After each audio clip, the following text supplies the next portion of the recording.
सैयदी, इस्लाम ने कातिल की सज़ा मौत बयान की है।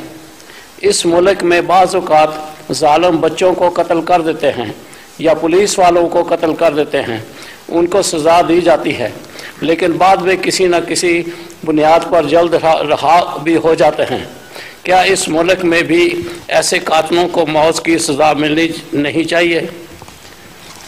इस मुल्क में अगर इस्लाम राइज हो तो सज़ा मिलनी चाहिए।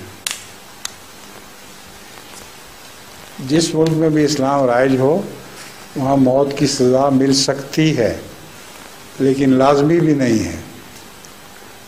उसके वली माफ़ी भी दे सकते हैं।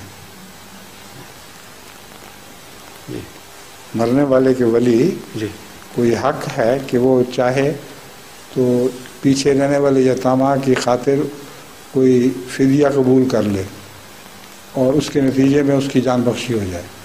तो इस्लाम ने दोनों पहलू खुले रखे हुए हैं।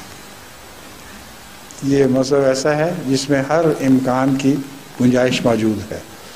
इसलिए अगर ज़ालिमाना तौर पर किसी को मारा जाए उसमें माफ़ी का कोई सवाल नहीं होता।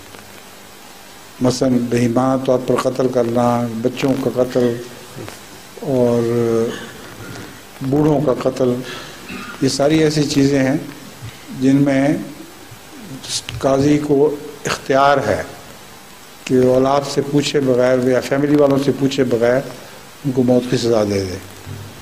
लेकिन अगर ऐसे हालात हों कि मौत की सज़ा टालने से पिछलों को फ़ायदा पहुंचता हो और वो अपनी मर्ज़ी से उसको माफ़ कर रहे हों, तो ऐसी सूरत में इसकी इजाज़त है।